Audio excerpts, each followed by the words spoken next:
think I didn't think anybody would start like actually watching this live stream because it's nothing to do with cars. All I'm talking about is dating here. If you guys give me any car questions, you are fucked.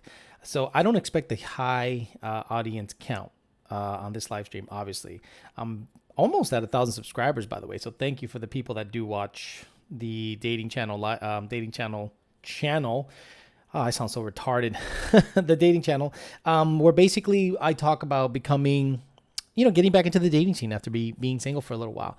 What's up, Eli? What's up, YouTube Corrupt Anti-Free Speech? Thank you for being a crossover fan from the other channel to this one. Bandy, Bruno, 2000C, MCR. I probably can talk to you guys. Specifically. Now, for those of you that listen to the live stream on my Yellow Douchebag channel, I said I was going to tell you a story about a time where I went on a date and a woman literally did not know how to like handle a unit to the point where I think like she hurt it, like she hurt my junk down there. But before we get into all that, well, we can then, parlay back into that question. YouTube Corrupt Anti-Free Speech says, what if this channel blows up into millions one day? I can see it. I don't know, because a lot of people are going to see this channel as like anti-woman or something like that. They're going to say, oh my God, he's talking anti-woman, and I'm not. I'm more like pro-man. The last time I talked on the last video I put out there was about when women have a second child with a guy, even though they know the relationship is going to be short-lived, so they have a child for the sake of their child having a playmate. And I thought that was so fucked up. But when I've gone on dates and talked to women about that subject matter, it's weird. Like when I go on dates now, it's almost like an interview. And you could tell that they're a little, I don't want to say on edge. I think they're more careful as to what they say, because I'm not over there Googling over their looks. I see that they're, well put together. So I want to know what the deal is. By the way, update on Wake and Bake. And if you are a crossover fan from the other channel, you know that one person that I went out with, I stopped dating because they were a marijuana user, recreational marijuana user. And I think I got a message from someone just flipping me off on Facebook. And I was like, did she think I was talking about her? So I think it's starting to get out there where people are watching. They kind of ghost watch. You know what I mean? They kind of ghost watch the channel where they don't subscribe, but they definitely watch. And then they comment, or if you try to say hello to them on Facebook or you catch up with them at the gym or something, and then they're giving you the cold shoulder, and unbeknownst to you, they watch your channel thinking that you're talking about them. That was actually pretty funny, but I got flipped off by Wake and Bake, and I'm sure it was because of my anti-marijuana rant. Now, Bruno Peckley does bring up a funny term I've heard before: female privilege. So, female privilege is actually pretty funny because we as men tend to think that, whatever the woman wants to kind of do and the way she wants the relationship to go, we do. Now, how many times have you guys gone on a date or dated somebody and they're like, I love to travel. And you're like, oh, fuck that. Ugh. I don't want to go anywhere. I don't want to go to Italy, France. I don't want to do any of that crap. But you do it because, if mama's happy. If mama's happy, then everything's happy. Happy wife, happy life. Well, guess what? That is a whole bunch of bullshit. When I worked as a service writer forever, a lot of men would do a lot of shit to hide their passions from their wife. They would have a car passion, a car hobby. They had a secondary bank account. They go into super ghost mode when it comes to hiding funds so that they can have some money to work on their cars or work on their other hobbies or work on their bikes. And, if mama finds out, she's mad. Well, why can't a man do whatever the hell he wants to do, and mama can just kind of join in that and kind of do her own thing? It seems to be that a lot of men focus in on the wife or girlfriend. Now, I did that. Look, I am guilty as charged. In my last relationship, I really think that I catered too much to what she wanted to do. She wanted to do Spartan races. She wanted to do this. She wanted me to go up to meet her parents in fucking freezing ass weather. And I was like, okay. And then by like the second or third year, I was like, I fucking hate all that shit. Luckily, by that time, we had moved away from the area, but the relationship was kind of crumbling from within based on that because I just allowed myself to just be carried away with pleasing and yes and whatever you like, honey. And then I'm like, fuck that. like inside, I'm like, I don't want to do any of that shit. And anytime I wanted to do anything, go to a car meet, go to a race, something like that, I would get support, but it was almost like, I guess I'll go with you, where my support was genuine. I'm like, sure, let's do this Spartan race. Sure, let's take pictures of this shit. Sure, let's drive to Massachusetts to walk up for a fucking online degree. Oh, dude, I did some real stupid shit in my last relationship, which I learned a lot from. Shannon Dugan does ask a funny question. Do you really think a car girl is a good thing, quote unquote? Some guys desire it, but I wouldn't want to see my girl full of gear oil working on shit. Just my opinion. Shannon Dugan, you are literally preaching to the choir. I thought that's what I wanted. I literally thought that if a girl was into racing and a girl was into what I'm into, then the relationship would at least have a better shot. Now, I did get kind of lucky where the girl was actually very attractive and I dated her for a very brief period of time. But what ended up happening? It's like you're dating, if you're a car guy, it's like you're dating yourself. You know what I mean? If you like to work on cars, if your main focus in life is your car and you have a car girl that likes to work on cars and her main focus is on cars, then you're going to go, wait, I just kind of want to get a blowjob and get a hand job and, hang out, go to dinner with you and play around and mess around and have sex. And I don't want to work. I don't want to work on your car. I really don't want to work on your car. I know many car girls that got with car guys just so that they can finish their car. Trust me, I've seen a lot of women that have a lot of girls are into drifting for whatever reason. A lot of drift girls get into car stuff and then they end up with a car dude and then you see them on Instagram and the car dude is underneath their car all the freaking time, negating, working on his car. His car just gets neglected. And then the woman is like, yay, my car's getting worked on. My man's the best. And he's like, fuck your stupid fucking car, your shitty ass 240. Who gives a fuck? But he's stuck because he wants to make mama happy. I don't think dating a car girl as a car guy is a good thing. I want a girl that has her own shit going on, her own life, her own everything. And if we come together and we can just travel antiquing color runs, get the fuck out of here with that shit. You're right. So Charles Harrison, a lot of women that I've met dating out there have wanderlust. Wanderlust is basically the desire to travel. So I think women, and I don't want to generalize, but I'm going to generalize. I think women in general tend to think that the rest of the world is like the United States. You feel safe in the United States. You feel so safe, except in Detroit, Chicago, LA, all those places. You feel safe generally. So when you travel abroad, your ass can get snatched in a heartbeat. My ex-girlfriend wanted to go to Italy. I said, go. Actually, she had already bought the tickets, but I was just like, fuck, whatever. What, dude? Have fun with that. Sure enough, when she went there, she was like, it wasn't all that good. It was kind of shitty. Guys were hitting on you. They were kind of accosting you, and you didn't feel safe. And there was a bunch of weird looking motherfuckers all over the place. And I'm like, right, it's not the United States. And over there, the laws are totally different. You could end up in Dubai, make out with a dude at the bar, and end up in jail 2 days later because I guess you're, in certain parts of, the Arab world, you can't be doing that shit. You can't be showing public affection. You can't be doing any of that stuff. You can't be showing leg. It's not the United States at the rest of the world. You want to go antiquing? Go antiquing. You want to go, do a bunch of painting, go have at it. I want you to do that, but don't expect a guy. I'm saying a guy who is like a alpha male that does not need to do everything you want to do. That's the other thing. A lot of women say, "What I want a guy that does what I want to do." What about a guy that wants you to do what he wants to do? Oh, well then he's just controlling. But you're not. And then guess where they end up? They end up with a dude that's literally, has them on lockdown, got their phone on lock, got their car on lock, got a GPS in their car, constantly calling them, constantly on their shit. That's the guy they end up with for a very long time, a super controlling dude. And then when they finally break free of that and they're old and not really desirable anymore, and their best years are behind them, they have a real tough time finding anybody that gives a shit about that stuff. So I can't believe there's actually a decent amount of people here. So I'm going to go through some of the questions. We were talking about yanking balls, Reaper Rican. So, okay, I went out with this girl. She was Cuban. Now, there's like 15 different types of Cuban.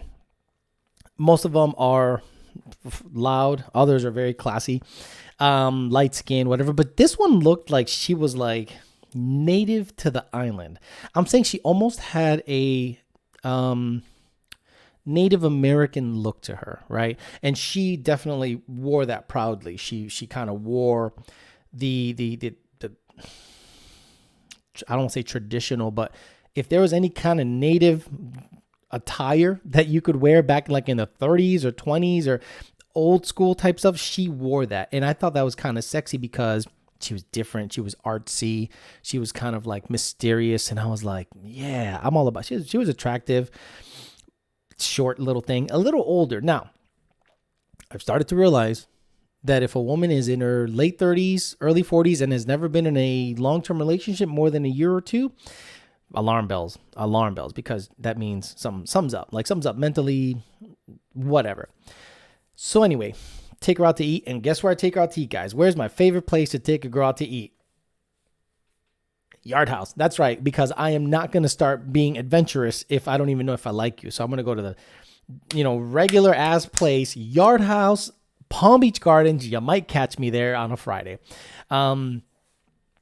So meet up with her, and she looked great, talked, had decent conversation, but you could tell she was not only artsy and all into the whole islandy culture and old, very native kind of attire and lifestyle. She was like not even into cars. She didn't have a car. She rode a bike to work. And I'm like, how far is your job? And I ended up going, something's going on. Something's going on with this one. But we talked and we had a good time. And I also realized, guys, when you are single and you're out there dating and you're an adult, be ready. Be ready to have sex. I'm going to be honest. Sex can happen at any time as an adult, meaning you go on a date and you like each other, it can happen. And it was a little jarring at first to kind of go, oh, wait, what? I wasn't ready. I wasn't even like in that zone, but it just happens. And then if you get caught with your pants down, literally, and you're not ready, it can be a problem. And, you probably won't get a second shot at that moment. So be ready. So I was ready. No, sorry. I wasn't ready. This was the date that showed me to be ready at all times. Someone said Wawa. Yeah, take her to Wawa. So get to her place, and she had a little 1-bedroom place up in like Port St. Lucie area. Little tiny apartment. Cute, whatever, nothing crazy. And I'm not judgy about where they live. My place isn't anything special because I don't need a lot and I don't have a lot. So we ended up going there, and she had a little yippity fucking rat dog, like one of those little stupid Chihuahua, and the thing would not stop barking, and he kept jumping on the couch, and I'm like, that's a no-no. Like the moment I see a dog jump on the couch, I'm like, nope, fuck all that bullshit. So he's jumping on the couch and being crazy, and she had a cat. And she had a ferret. So not only is she like a little like nature artsy thing, but she was like a sucker for like animals. And I think that's a red flag. That's an absolute red flag when someone can absolutely, total red flag when it comes to someone having that many animals. I guess someone's dynoing a car. So I'm going to shut this up. So anyway, we ended up, I didn't think we were going to mess around, but we started messing around. And it's as if she had never handled a penis before. She literally never handled the penis. Now, I don't know about you guys. I don't know if you guys got some like calloused up dicks, but I don't like my junk whipped around like if you're making taffy. None of that shit. Be gentle, be loving to my penis. No, this one was definitely grabbing and yanking it back all the way towards my body as if to want to rip my skin right off my dick. I went, oh my God. And you know what happened? It tore. I could not believe it. She just fucking flung it back. And the pain was something I've never felt before. It shot down my leg, and I'm like, what the, and I didn't react. I didn't go, oh, my dick. I didn't like, because, you're sort of in that state of being right between your, soft and hard, like, it's long, but it's down. Yeah, she ended up just ripping it back, not with her teeth. She just grabbed it with her hand, and we were making it, and she just pulled. I mean, I was blown away as to the mishandling of the junk. Like if someone was in forklift operator and they're like, yeah, I totally know how to operate a forklift, and they fucking, you see them right away flying towards the pallet and forks are way up in the air, and I'm like, oh my god, this is gonna be bad. That's what ended up happening down there, where I could see this being an issue. And a lot of women think porn is how we want to be handled. Guys, I am not looking to have me, just have you gag and stuff. No, I'm not. I'm kind of like a lover, So this one was a little on the aggressive side. And she goes, "What's wrong?" I said, "What the fuck? Imagine me taking your parts and I just spread them and punch them and just peel them back all over the place." Maybe she likes that kind of stuff. I don't. I definitely don't. I'm not about any of that bullshit. So basically, I went to the bathroom to check. Sure enough, it was like, a little tear in it. And as I go to the bathroom, there's dog shit from the dog in the bathroom. The dog just went inside the bathroom, and the cat had gone in the tub. So the cat went in the tub. I smelled it, and I saw the poop in the bathroom. So that was perfect timing, because I thought to myself, I can get out of here. I can get out of here by saying, "Hey, your dog pooped in the bathroom." So I go to her, and she goes, "Are you okay?" Because she was still like, ready to go. And I was definitely like, this is not happening. You hurt this dick. I said, "Hey, your dog, I think, pooped in the bathroom, and I think your cat peed in the tub." And she was like, "Oh no." She got up, she got dressed, took care of that. And I was like, "Hey, look, it's a little late, so I'm just gonna head home." She goes, "Oh, okay. I'm sorry that my dog ruined the night." I'm like, "Yeah, your dog ruined the night. No, your no ability of knowing how to handle." Okay, when I got single, I was excited initially. I'm just gonna bang everything. This is gonna be amazing. But then I ended up finding out that if this doesn't like you, that guy doesn't even move. I have to like you. So imagine finding someone you like, which is very tough, and then that person knowing how to handle you down there, and them not being a little crazy. You guys know that the crazy ones, the ones that are out to lunch, have a bunch of crazy issues, are the best in the bedroom. You definitely don't want to date them, but you do want to keep them around, and you don't want to be like misleading. You can't be misleading and say, "Hey, I just want you for sex." Because if you say that, they'll just ditch, plain and simple. So it was a very jarring thing to come back out into the dating scene and see how dating has progressed in the last 5 years. The hookup culture is insane.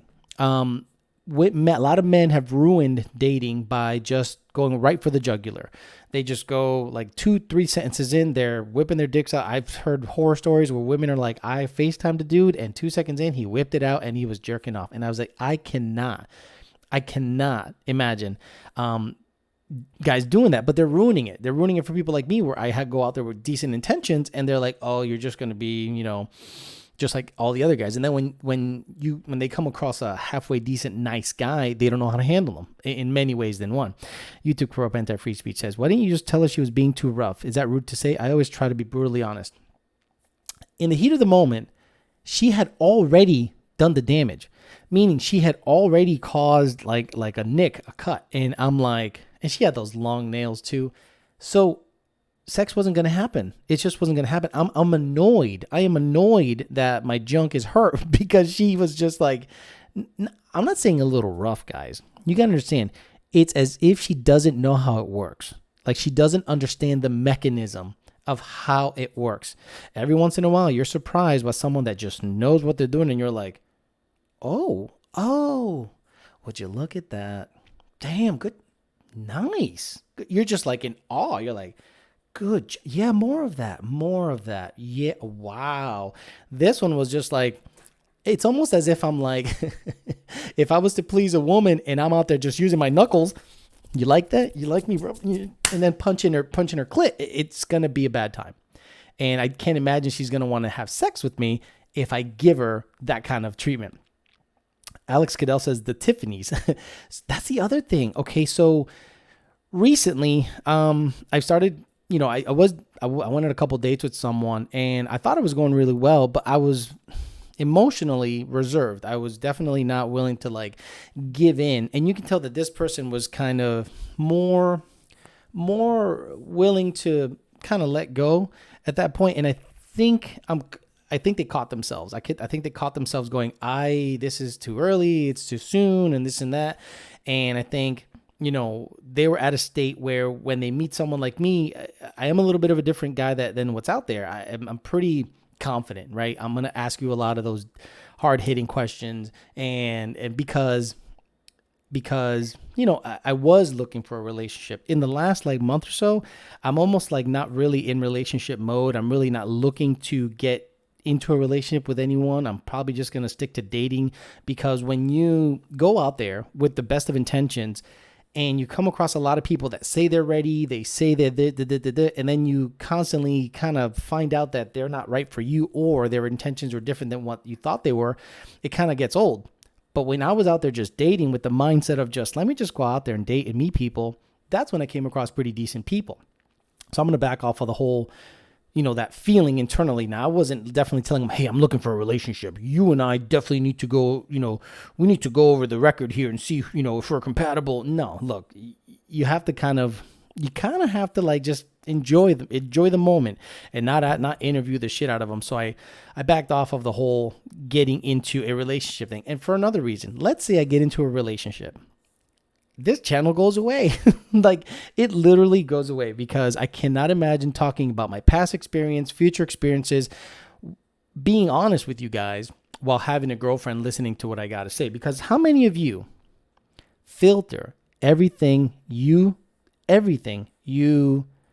say around your woman, but then when you're around your boys, you're like, you have that beer and you're like, man, fuck this bitch, man. She's on some dumb shit. I went to see her parents. Her mom's a fucking idiot.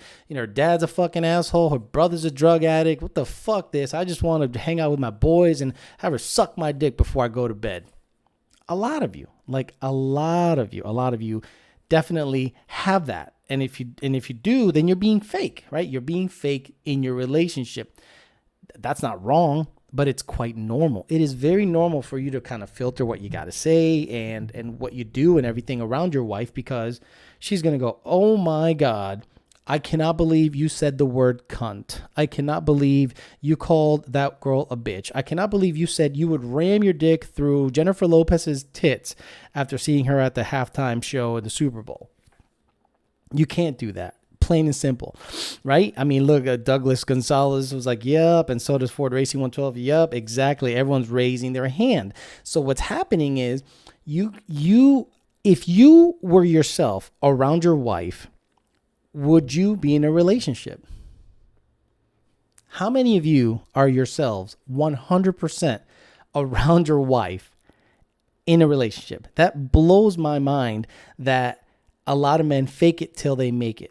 I used to, actually, very few people that I know, actually a couple of guys that at Power by the Hour are exactly who they are in person than where they are with their wives. And I'm impressed. I'm like, wow, he, no filter, man, that girl's ass looks good and this and that. It's actually pretty amazing that some of those relationships seem to be real solid. But the longer lasting relationships are the ones where you're faking it your whole freaking life. Wes Boyd says, I'd say 90s. What are you talking about? YouTube Corrupt Anti Free Speech says, 100 viewers. Damn good for the first stream. I didn't even notice. Hey guys, awesome. I have almost 1,000 subscribers, and that's unreal. And 100, I'm kind of happy this live stream cannot be monetized, because I don't want to feel the pressure of like answering questions that might get off subject. So, back on let's talk about the apps real quick. Like someone said, I would take Shakira first. Shakira is so fine. It blows my mind. I didn't really care for her. I think she's Colombian. I'm not really into Colombian women. That woman is like in her 40s. She moves better than J-Lo. She looks better than J-Lo. She has talent. And I was like, ooh, Shakira's looking fine as hell. When I was younger, I had a huge crush on Sofia Vergara. I think she's Colombian also, or Cuban. I don't know. She was perfection back in her day. And she aged really well too. Now she's just this big titted kind of MILF that is on Modern Family. I think that's the show she's on. She looks amazing. DSM Fury says fake orgasms. Ooh, could you imagine? Could you imagine if a guy has to fake an orgasm? I've been You know what'll stop me from actually achieving an orgasm? Asking me if I'm going to come. If you were to tell me, oh baby, like women think that dirty talk in the bedroom is a good thing. It's the type of dirty talk. Oh baby, don't you like my tight little hole? Yeah, I love your tight little hole, baby. Don't you like my massive penis going in and out of you, honey? Just like more inside. It's like, shut up, make all the right noises, and don't talk all that much. I don't need you being that vocal in bed. That's hard though. Like, how do you keep it going after you've been in a relationship for a while? How many of you guys have been in more than actually after the second year? That's when you really got to like spice it up. And when I'm saying spice it up, I'm not saying get out the chin dildo. I'm saying, things in the bedroom have to get a little creative. I was lucky in my last relationship and my previous before that, where the sex was not an issue. We were definitely into each other and we couldn't wait to rip each other's clothes off and get to it. But I cannot imagine once you start introducing other things into it. Like, a lot of women, especially women, love to ruin the relationship by changing something, right? A lot of men are creatures of habit. Where they just want to do the same thing all the time and kind of be on a schedule, go home, eat, relax, shower, watch a little TV, boom, we're going to fuck. That men are very simple to figure out.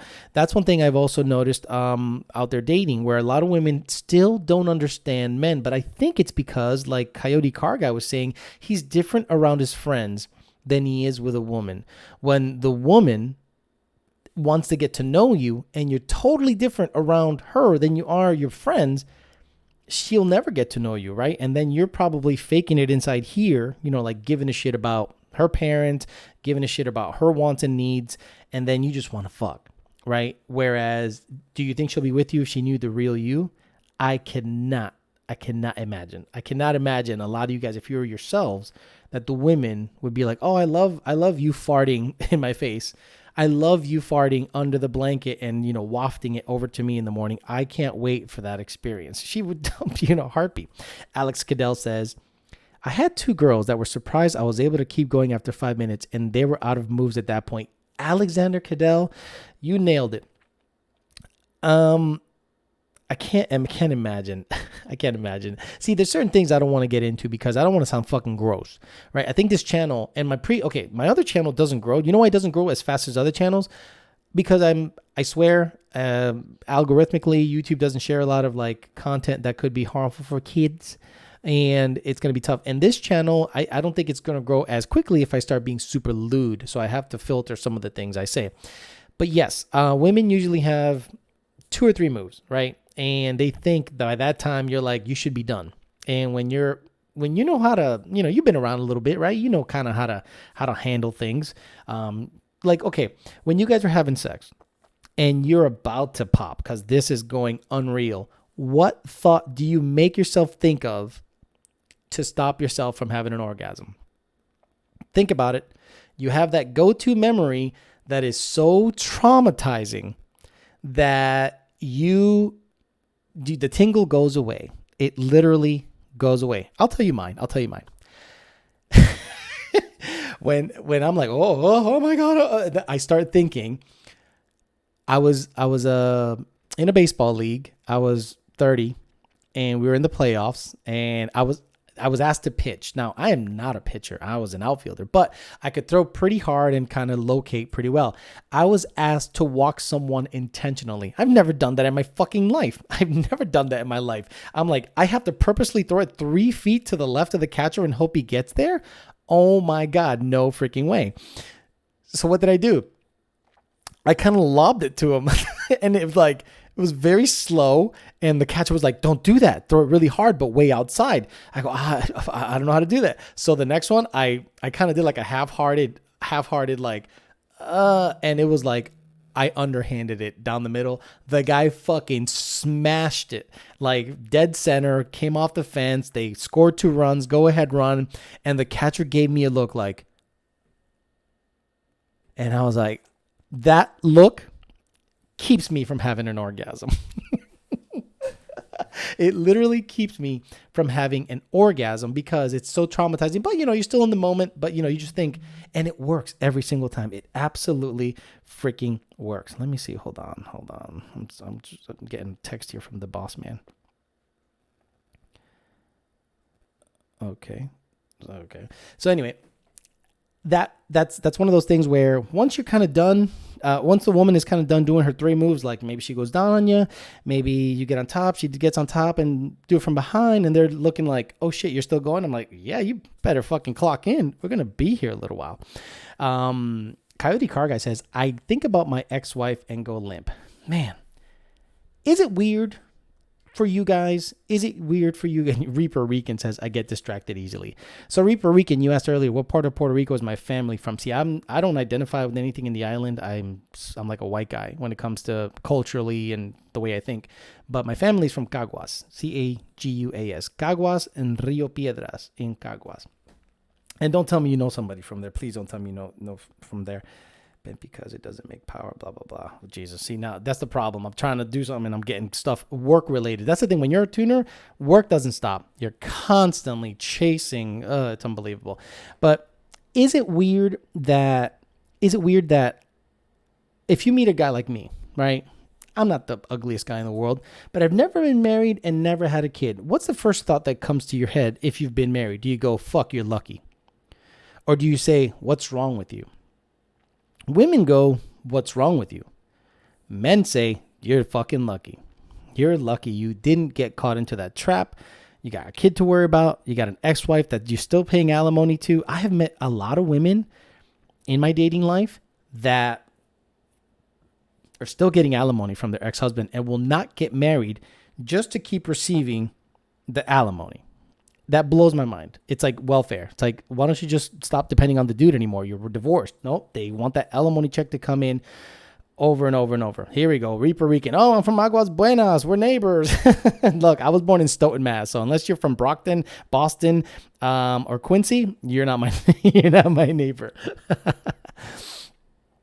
Alex K, my current wife is awesome. So Coyote Car Guy, you got married twice. Interesting. That's an interesting thing. Someone says, I say you got your priorities straight. Marriage is like being a tuner. Yeah, that's the thing. That's the other thing that I don't think I can get married in the current state that I'm in. The way I think, right? I think me first. You have to, because who else is going to think about you first? Before I, tried to, like when I was in a relationship and I tried, the talk about kids started coming around. I started thinking, do I want a kid? No. Nah, I don't care. I don't care. But a lot of men are like, man, my wife wants a kid. And they'll say, I want a kid too. When in fact, they're like, I just want to shut her up. I just want to shut her up and give her this kid. And then guess what happens? Kid's out and you're like, okay, that's cool. It's the best thing that's ever happened to me. Great. But then your wife starts taking care of your child more so than you. Now, there are some women that somehow make it work both ways. They have a kid, but they still are very loving to their husbands. I've met like 2 of those in my life where the relationships seemingly are ideal, where the wife and the husband are still very much into each other, but very much a family unit and take care of the kids. The more common thing is, got a kid? I'm busy with the fucking kid, man. I'm busy with the kid. You just leave me alone. I gotta bring Tommy to school. I gotta do his homework. I gotta pack his Lunchables. And you're out there trying to fuck me in the kitchen. Yeah, because we used to fuck in the kitchen. But I got a kid now, and my brain. And then you're like, where's my wife? Where did my wife go? That girl that was blowing me in cars. That girl that was jerking me off in theaters. That girl that was banging me in the park bench. Now I can't even bang her while she's packing the Lunchables for the kiddo. The kid's asleep, but it totally changes priorities. And after being around a lot of those type of relationships as a younger guy, I said, man, I don't think I want that. Like, I don't think I want that. And now after subsequently being in 2 long-term relationships and dating, I've dated a lot in the 2 years that I've been single. I'm happy. I am happy I do not have a child, because it's not something that will complete me. It's something that it's great if you really want to have a child and you think you could do a better job raising a child. But a lot of people that have a child, in my experience, have a child to fix something that's fucked up with them, right? Let's say they were raised fucked up. They weren't given everything. So they're like, I'm going to have a child and I'm going to spoil them. And then they live their childhood through that child. And nothing, in my opinion and my experience, fucks up a child more than that, when you had the child for the wrong reasons, to fix your shit. Because let's say, for instance, all you can do raising a kid is do your best. Do your best. That kid could grow up. Imagine you do your best, you take care of this little kid, does it do everything right, baseball, soccer, everything, and the kid ends up being Jeffrey Dahmer. Like, what the hell did I do? I did my best, and your best sometimes isn't good enough. Alex K says, yeah, it takes a few times to find the right one. Few times? You mean marriage? Lightning Blue Meanie says, hey, Alex, sorry if you said this earlier in the stream, but how do you go about doing a cold approach? My problem is just how to initiate the conversation. Okay, Lightning Blue Meanie. I'm not big on approaching women unless I have a clear sign. I'm saying an absolute clear sign that they're into me. At the gym is really tough. And a lot of people say, don't approach a woman at the gym. You know, I don't subscribe to that. Don't approach her in the gym. But if you know the girl goes to the gym and you happen to catch her at the right moment, leaving the gym, somewhere where not all these eyes are on you, I don't think it's a bad thing to say hello. Give a smile. If you have a coworker coworkers are tough, because if it doesn't work out, then you got to work together. It becomes an issue. But honestly, be normal and say, hey, how you doing? Like, the best approach I've had, I go, excuse me, how you doing? My name's Alex. That's it. Excuse me, how are you doing? My name is Alex. Depending on their reaction to you from there, you can take it many ways. If you're at a Publix and you're like, okay, if you're at a Publix and on a Wednesday night, like at 8:30 or 9 o'clock, no shift or late, a professional woman does not stop working at 8 or 9 o'clock. It's usually 5 or 11:30. And if they're dressed up, looking good, and just kind of sauntering around, look, they're alone and they don't have a wedding ring, and you think they're good looking, and you do make eye contact in an aisle or two, say hello. Hey, how you doing? Name's Alex. Nice to meet you. Are you from the area? Just strike up a conversation. It's insanely nauseating, the feeling you get, because the fear of rejection is so high. The fear of rejection is just so high that you're going to feel beside you. You're going to be so nervous that it's going to show. But some guys have that gene inside of them that they don't really give a shit. They don't care that they get rejected. I've seen guys go to the club and they're like, what's up? And she's like, ew. And he's like, all right. And goes to the next one. What's up? And that girl that just rejected him is looking at him like, what a fucking pig. But then she goes after him every fucking time.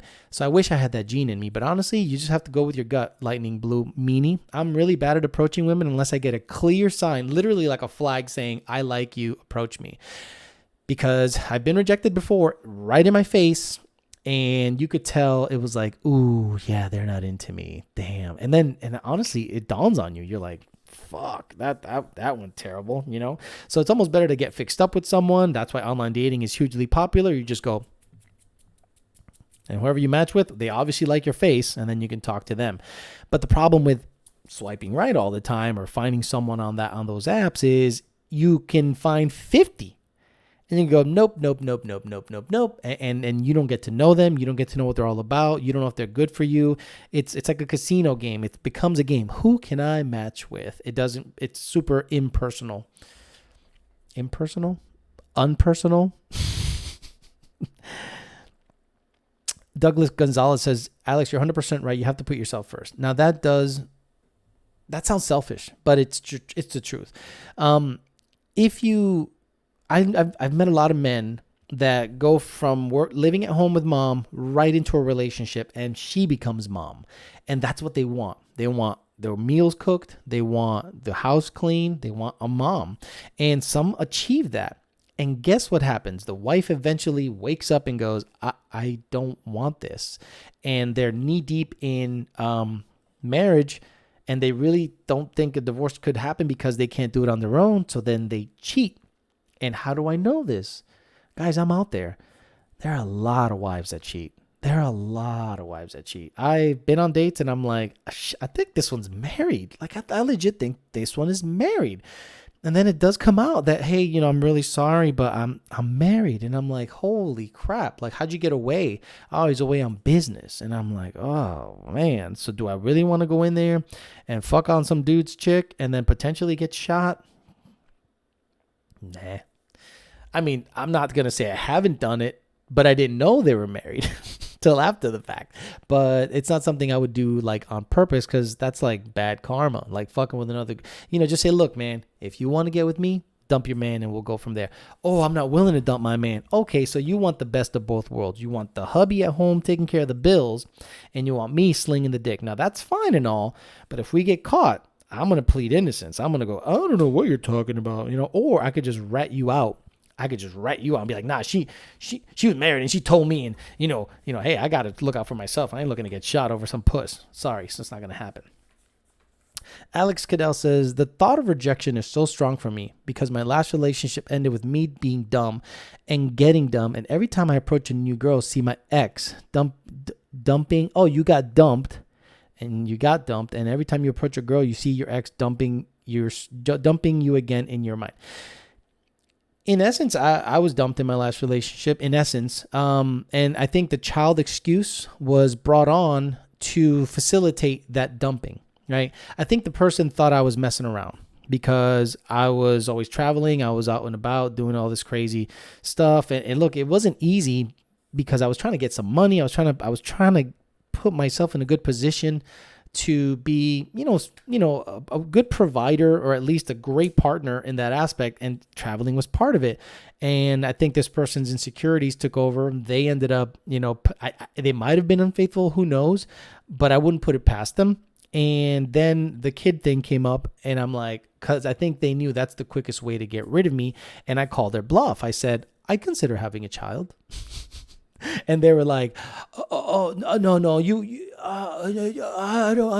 I don't think that you." I'm like, "See, you called their bluff, and you're like, T, look, just be honest. You want to fuck around with other dudes, have at it, and we'll just part ways." And that's pretty much how it kind of went down. But I think the child was introduced, or a kid having a kid was introduced to sort of facilitate the dumping, because they knew that was the quickest way to get me out of there. And it is bad juju, Chris Newstrom. It's bad juju to mess around with other people's wives. But I'm telling you, South Florida, full of them in bad marriages, shitty marriages. Most marriages are bad.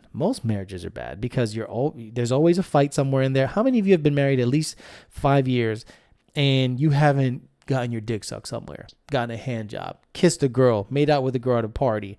Technically, that's cheating, right? So you've cheated, but you've stayed married. And I think every once in a while, you need that refresh, that reset button to say, shit, I got something good at home, but at least I got to make out with this chick because she was hot, or at least I got my dick sucked. I'm not condoning cheating. What I'm saying is it causes a reset in a man's mind to see what he's got and what he can lose, and he holds on to it a little tighter. Alex has most definitely had 5+ pregnancy scares. Not one. Actually, one with my ex. One where she was late by like a week, and but I've never busted in it like that, without there being some kind of protection. But I definitely did not have any pregnancy scares in my life. I've been real lucky. Look, I'm at the point right now that I'm just gonna get the snip and be like, shut it down. Shut it the fuck down, because I don't even want that being an option anymore. Because imagine if I get someone pregnant, you don't think about the baseball pitch in time, and you get someone pregnant, and let's say you don't have that conversation. in between. You're like, by the way, if you get pregnant, we're taking care of this, right? Because, or what are we going to do? And if they're like, well, I'll keep it. I'm like, oh my God, you're psycho. You're fucking psycho if you're going to keep a baby from me, from a guy you just met. That's just psycho. But some women, once it's out of you, it's in their hands and you can't do shit about it. Mandy says, I've been getting opinions on this. Do you believe it's too much to ask for a date after a short conversation? Meant to ask for her number, but I was nervous. Mandy, don't get in the friend zone. There's a restaurant by Power by the Hour, and there's a really good looking waitress there. And many times I have talk to her and I'm like, do I want her number? And the problem is, if you start kind of down that path, you can just become just another guy, kind of oogling after her. But if you go, hey, look, I think you're very attractive and I'd like to call you sometime. That's it. Don't waste your breath. Don't talk about your day. Don't talk about you. Don't get to know her even. Say, hey, Betty, hey, look, my name's Mandy. And I'd like to get to know you a little bit. If you're available, I'd like to give you a call sometime. Is that possible? And if they're like, oh, no, I'm kind of seeing someone, or I'm not going to give you my number. Okay, then they're not interested. Boom, plain and simple. But if they're like, yeah, sure, why not? What's the worst they can say? No to giving you the phone number? That's fine. You can still say, okay, well, look, have a good day. I'll see you around. Done. I've done that plenty of times and have been pretty successful, but I don't do it often anymore. Like a cold, like someone I've never met before. No, I have to have a sign that they're into me one way or another. 5 Point Slow says, what happened to the girl you have been dating recently? 5 Point Slow, which one? I haven't dated anyone in 2 months or so, maybe 3 months. I'm saying like dated on a date. I was seeing someone for a short period of time in Miami, but work got in the way, and I chose my work over dating someone in Miami because it was a pivotal moment in my work life that I chose me. And it sounds really bad, and I hope the person doesn't take it the wrong way, and I explained my situation to this person, but my work was taken off and I had to become available for it. And that's what I wanted to do, more so than worry about someone else at all, period. I prioritized myself at that moment. Now, if I was to revisit that, I'd be open to revisiting that, but I don't even want to open that door because I don't think we didn't leave on bad terms, but I don't think she'd be willing to date me again because I'm pretty much willing to prioritize myself at any point if I think it's going to further my career or my personal gain over a relationship at that time. McLovin says, what's worse, fooling with your girl's mom or a married MILF you don't know, asking for a friend? What's worse? Fooling with your girl's mom is way worse. Now, that's crazy shit, fooling with your girl's mom. I'm 42. I have met women that are 42 and their daughters are 22. That's real tough because I've dated a girl that's 24 years old and it was pretty good. Like, I almost wish it worked out with her, but the communication, she didn't communicate with me that well, meaning, we'd go on a date and she wouldn't say anything. I think she's having a good time, but she's just not really engaging in conversation. It's just eat and then go home, bang, and you're like, okay. I mean, some guys will be like, that's ideal. Right, that's ideal, but that's just like not what I was looking for at the time. I wasn't just looking for just someone to just bang. I wanted to like communicate and establish something with someone. Alex Cadell says, living in Fort Bragg is so bad. I see some nice girls, but they're married 3/4 of the time. And being in military, I ain't trying to have problems with a possible coworker or boss's wife. Yeah, man. If you live in a small town, it's best not to even fucking bother. I live in South Florida, so I can go all the way down to Miami and all the way north to Jupiter and have a decent sample or pool to sample from and establish something with. Look, at this point in my life, if I find someone that is super ideal, I'll give them a shot.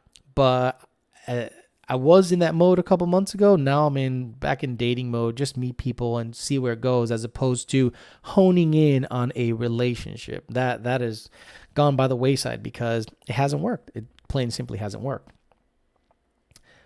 Fuck the hand, mouth, or nothing. My name is Mandy. I'm pretty handy. Don't do that. Don't be cheesy. Oh gosh. You want to hear? I was so nervous one time. You know what I said to a girl? I'm so stupid. This area is known for having a lot of drug addicts. There's a lot of rehab centers here. Delray especially. There's an insane amount of rehab centers. You go there, get rehab, and you're good to go. Then you go out there and start working for Carrabba's, and then you become a server, and you have tats covering your old track marks, and you're like, that guy was an addict. So I was new to the area and newly single. Definitely not ready to date. And I didn't have any game. I was like, oh. So I saw this girl. She was pretty fucking attractive. And I said, let me go for it. Fuck it. Nothing about her told me that she was interested. But I said, I'm going in. So I went up to her and was like, hey, how you doing? And she goes, hi. I said, is it true that this area is full of drug addicts? What a come on line. And she goes, yeah, there's a lot of rehab centers here. I go, yeah, maybe it's because the area is really pretty and really nice. Hey, can I call you sometime? She goes, I have a boyfriend. She didn't have a boyfriend. She didn't have a boyfriend. She just was like, you're a fucking weirdo. And I'm like, yep, I am a weirdo. Bandy said, I really appreciate it. I needed to hear that. This was a cold approach on a cashier I thought was really cute. Dude, cashiers, just ask her if she has a boyfriend. Hey, do you have a boyfriend? And that already, puts him on edge. Oh, he's asking about a boyfriend. That means that he might be interested. And if she goes, no, you go, can I call you sometime? Real easy. And worst case scenario, she says, no, hey, take the high road. If she says, no, I'm really not ready to date. You know what? Sorry to bother you. Have a good day. Now give me my lotion so I can jerk off to. Jack Mayhoff. Great name, Jack Mayhoff. Alex, when you get married, are we all invited to do wedding burnouts? Fuck no. For me to get married, what would it take for me to get married? Oh, wow. I don't know. Not that she has to be perfect or anything, but she has to be pretty amazing in a good. She has to, have her shit together. I'm not saying I have my shit perfectly together, but similar paths, similar passions. But marriage, ooh, man, she'd have to have a lot going for herself. He goes, Coyote Car Guy says, Alex, you nervous? I can't believe it.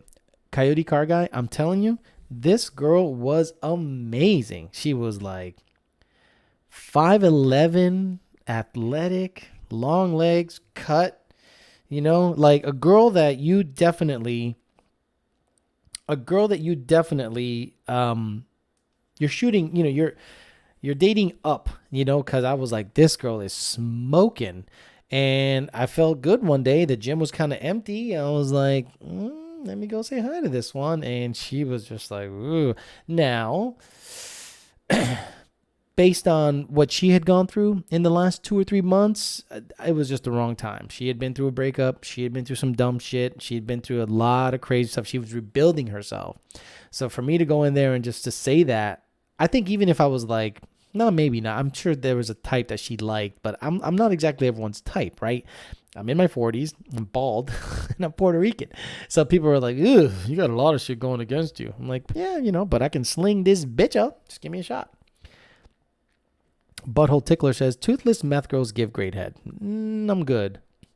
Robert Plasick says, my man killing it on this channel as well. Look, I love talking dating stuff. I have a lot of thoughts and a lot of things to say. Look, I have a lot of guys that constantly tell me that I am fucked up.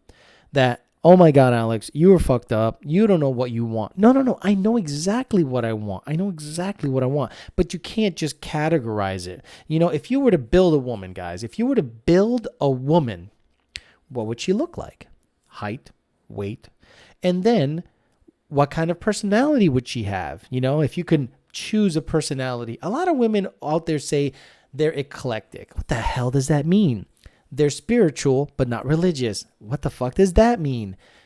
They're artsy. What the fuck does that mean? Okay, when you read that, I have dated all types.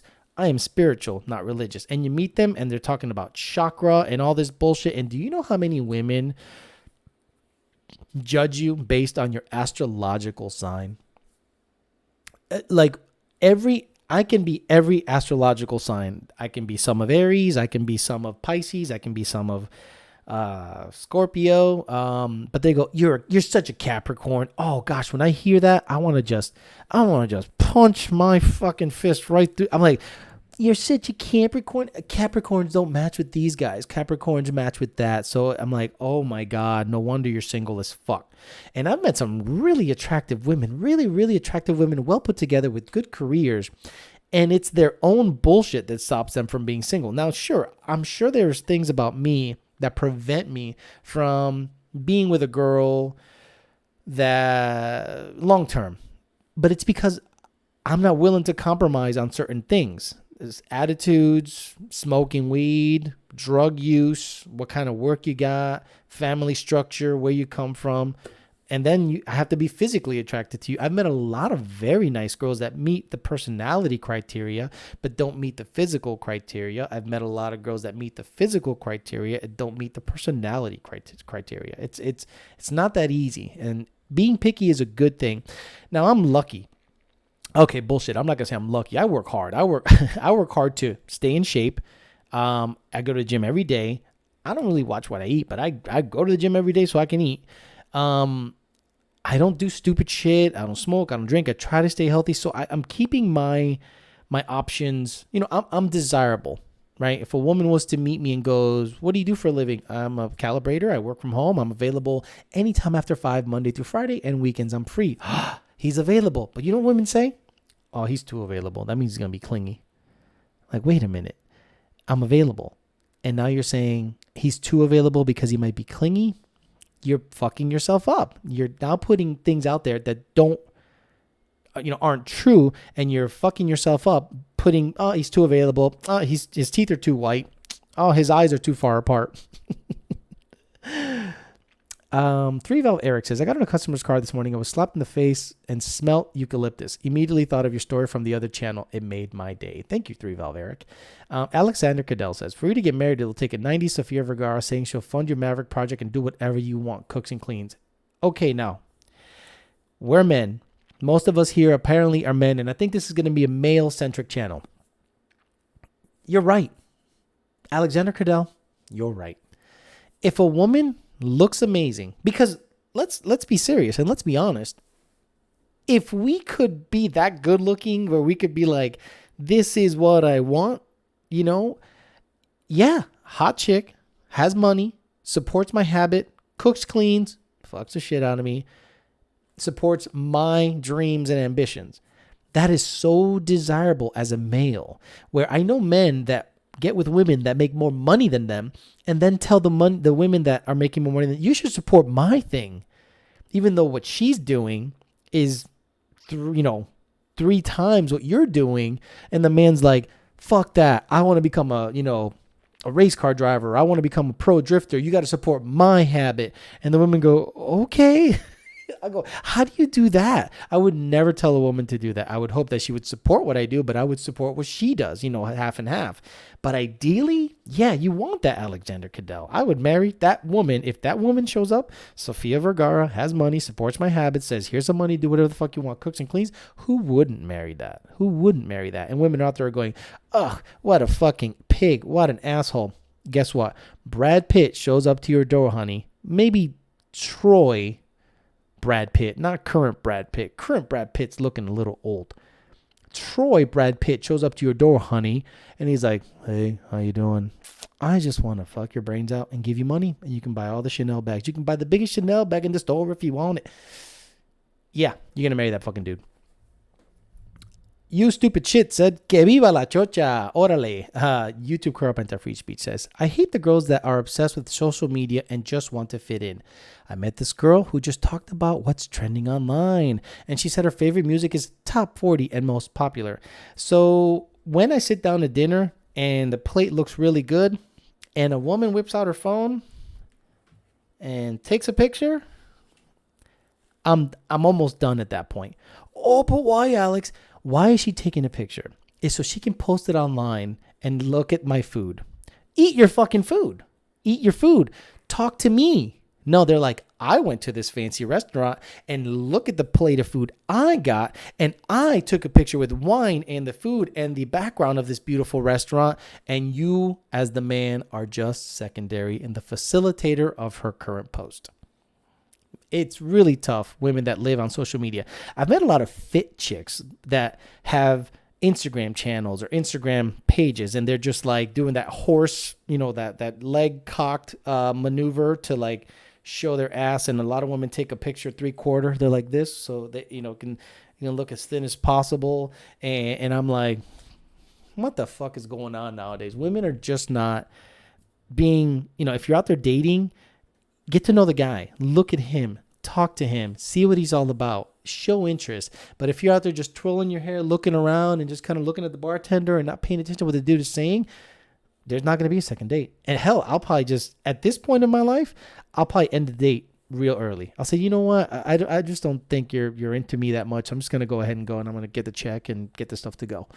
Yep. I have no filter when it comes to that shit anymore. No patience either. I go, nah, you're wasting my time. Because the older you get, the less time you perceive you have. So the less you want your time wasted. Shannon Dugan says, do you still scoop afar from Scarlett Johansson if her name was Tiffany? I was on the apps the other day. I'm still on those dating apps. And I came across a girl that was like, I went, like you're scrolling, and you're, oh, whoa, look at, whoa, you must be new around here. You're like I'm like a veteran, like a wily veteran. I'm like, I've been through this. And I'm like, who are you? Wow. And she looked great. And I laughed at myself. I go, watch her name be Tiffany. Boom. Tiffany. I still swiped right. So we'll see if I'm a glutton for punishment. Tiffany's do it for me. Sorry. It's like the world knows that the name Tiffany should be attached to a chick that looks exactly like I want to be with. It's like it knows.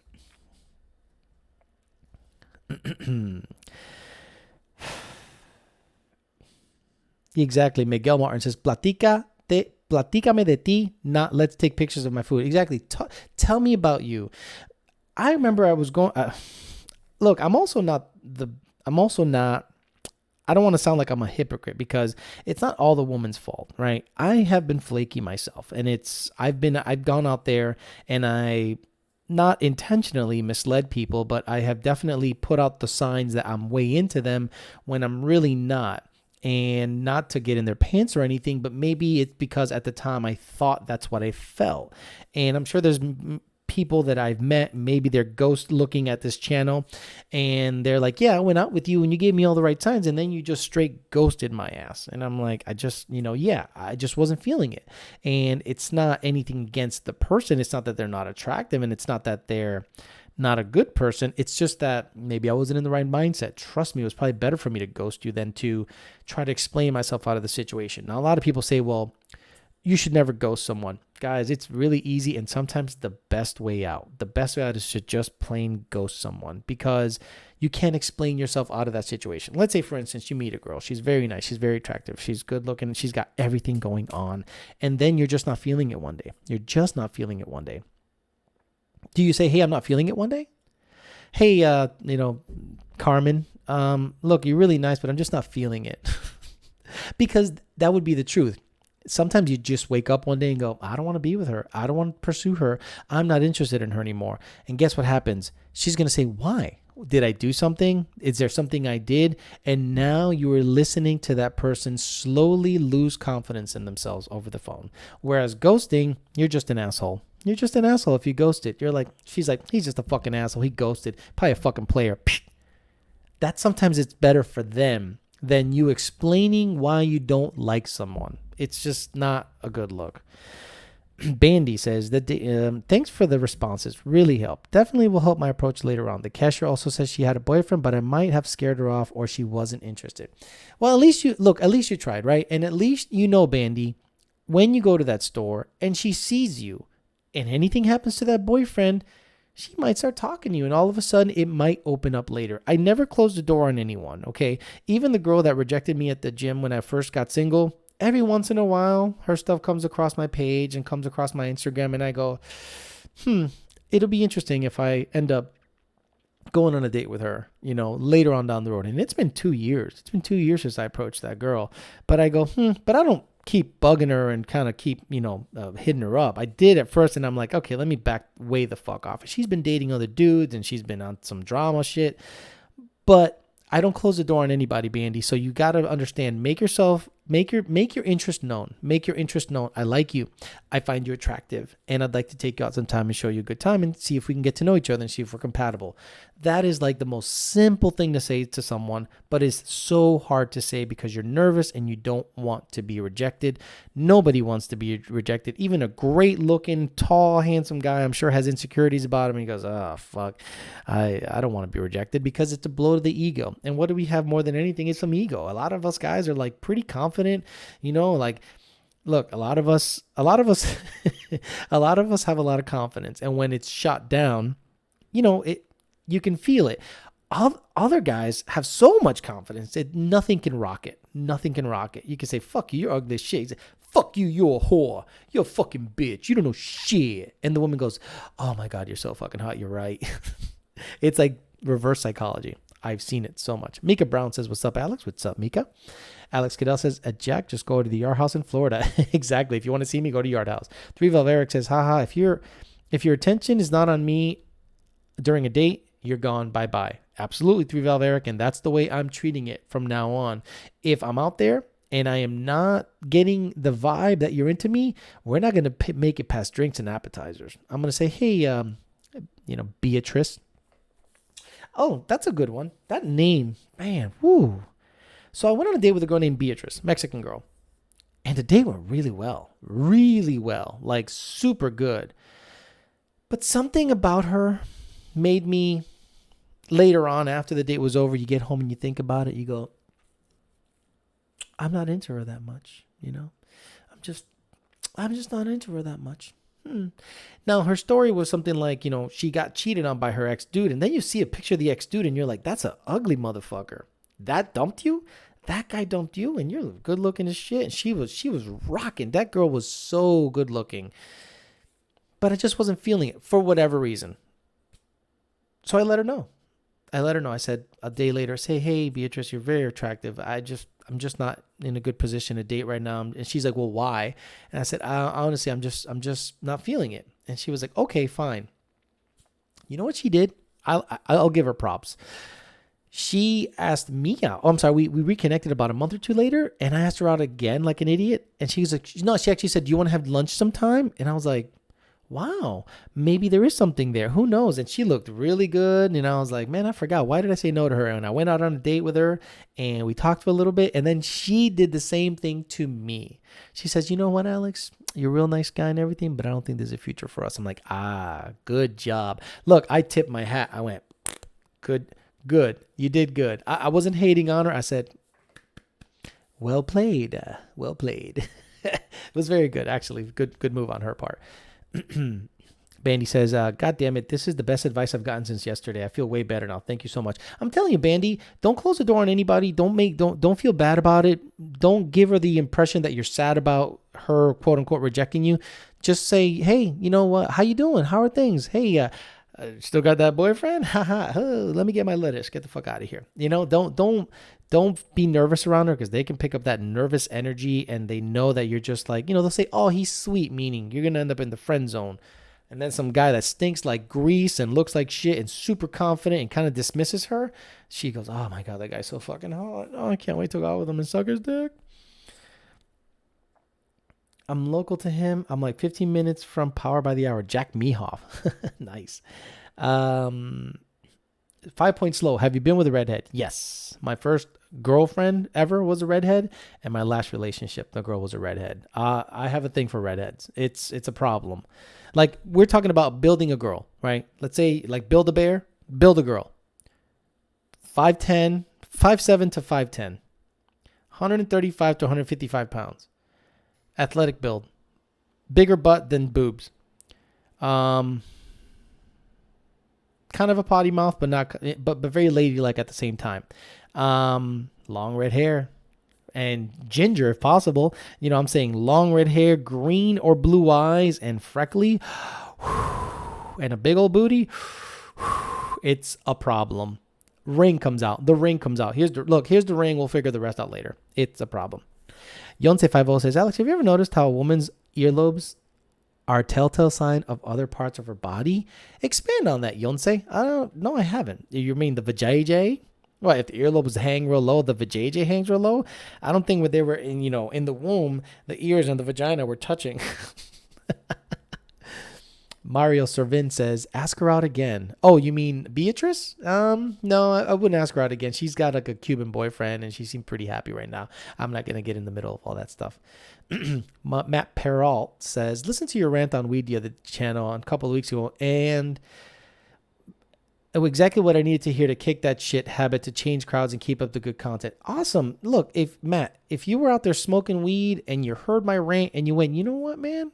Fuck this. I don't need this shit. Awesome. I'm not saying everyone that smokes weed is a bad person, but they're less desirable people. I don't want to be anywhere near, or me personally, if you're smoking weed or you're vaping or anything like that, peace, fuck out of here. Love you. I just don't want anyone in my inner circle or anyone around me. And I want to surround myself with people that are like-minded. And if you're out there smoking weed and puffing and constantly have something in your mouth, have like some kind of oral addiction, oral fixation, I just don't want to do with you, but that's good. If it's helping you kick the habit, look, I'm a motivational speaker and I cure people's addiction to marijuana. Insane in the Membrane says, is there a telltale sign that shows a girl actually wants a relationship instead of one night stand? So, God, see, I have to be real careful because there are people that can watch this and say, fuck you, you're talking about me. Yes, I've met some girls that are just like googly eyes and just like, oh my God. And I'm like, I'm not that special. I'm really not that, I'm not that big of a deal. Relax. I think if a woman wanted to be in a relationship or wanted to give the sign that she wants to be in a relationship, she'll take it slow. She'll let you know that she likes you. You'll kiss on the first date. If we don't kiss on the first date, there is no chemistry. I'm sorry. If you have these rules in place that say we don't kiss on the first date, we don't have a second date. Plain and simple. I want to kiss you and let you know I like you if I like you. And if you don't like me back, no yard house for you. So, yeah, there are telltale signs that women, want to be in a relationship. First of all, they seek you out. The last semi-relationship I was in with the girl in Miami, she communicated really well. She seeked me out. We talked throughout the day, like texting, how you doing? Things are great, da-da-da-da-da. How, talk to me about her son, her past, or this or that. And when she got home, hey, I'm going to take a shower real quick, but I'll call you. We talked for hours at night. I was like, this is how it should be. I have not had anything close since that. Before that and since that, I have not had anything that resembled that kind of relationship. That's why I'm like, I should hit her up again, but I'm not. Aren't you 5'11"? If you don't mind a girl that is your height or taller, seems weird when she's like 6'5" in heels and towering over you. I don't mind. I dated a girl that was 6'1". She was a personal trainer. And with heels, she's probably, 6'5". She's just walking around. We looked like the same height, right? Because I have like a tall head. But we looked the same height. But she was definitely taller than me. I fucking loved it. I loved her height. I loved handling her. I loved being seen with her. I looked at her as a physical specimen. And that's what's going to keep me around. If I'm just looking at you in such a way that I'm just like, oh my God, you are just unbelievable. That'll keep me around longer than if you're just an average looking girl that's a nice person. I'm kind of physical first, but then you kind of have to have a decent personality for me to stay in there too. But this girl was tall, good looking, had a good career, but she's up in Massachusetts, so that wasn't going to work. Chaos Ghostburn says, what's up, Alex? Here to support the new channel. Thank you, Chaos. I appreciate it. Got 126 people watching. I cannot believe that. That blows my mind. I don't even think I have 1,000 subscribers. Thank you very much, guys. This is going to be, we're going to talk guy stuff. We're going to talk guy stuff about girls. I'm going to try to bring up subject matter. I'm going to try to bring up situational things. If I go on a date, look, I had a date.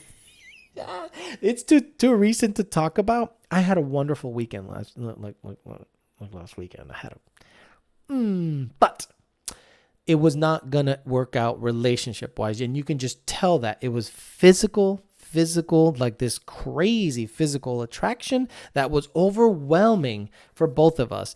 But I think I realized that this is not going to be a long-term thing. And I think she realized it also. And it was kind of like very adult. We didn't even have to say anything. We just kind of know, hey man, that was what it was. And we had a great time, and that's it. Doesn't have to be said like an ending to it. You just say, I'm going to move on and seek something else. It was actually kind of nice. But there's some certain things that happen during that time that I'll talk when there's more space between that time, because it was fucking hilarious. Yonce50 says the earlobe size are relevant to her nipple size. My brother keep that in mind in the future. Bullshit. There's a girl that like is probably down DTF anytime. And I try not to take advantage of that because I don't want emotions getting involved. And she has the long nips and her earlobes are tiny. Unless you mean shape. Scott Cuthbert says, haven't smoked in 5 years and I don't drink. Badass. DSM Fury, I'm 6'5". Wow, then you have a real tough one. You got to imagine you trying to find a girl that's proportionately as tall as you, because someone that's 5'5", it's weird to hug. If I go out with a girl that's 5'5", it's weird to hug her and hold her hand. Holding her hand is weird, you know? Like you're like this. If you're 6'5", I feel for your brother. That's tough. I do like the YouTube Corrupt Anti-Free Speech says, do you like those tall girls using the chin strap on you? I like tall girls. They're just physically imposing. You're like, woo, they just stand out. Long legs are the best. Kenny McCormick. Mike Grabowski says, see, it's opposite for me. I'm fucking 6'4", and I like me a short girl with big ass. Yeah, look, that's great too. If you can find a little short girl with a big old booty on her, that's a nice look too. But for whatever reason, tall stands out in my mind. When I'm at the gym and I'm on the treadmill and I'm seeing what's coming in, my eyes gravitate to someone tall. I go, woof, my God. If they're short, then their features have to be pretty amazing, meaning big old booty, like you said, or big tits, or super pretty face. There's these Cuban twins. I think they're Cuban twins that show up to the gym, and they are phenomenal at my gym. I go, oh my God. They both are about 5'6", long black hair, blue eyes, light skin, booby, probably 145 pounds. I'm like, holy shit. There's two of them. I'm never approaching those women. Those women are intimidating. And the last thing I want to do is hit on one and then hit on her the next day and be her sister, because they're like identical twins. They're like insanely hot. It blows my mind. Someone says she got even with you, Coyote Car Guy. She did get even with me, and I tipped my hat. I said, you know what? You got me. And I paid for both meals, so I did feel kind of like a douchebag. Because the first date went real well. We were making out in the parking garage, and I didn't feel harassed or anything, but I wanted to, because it was,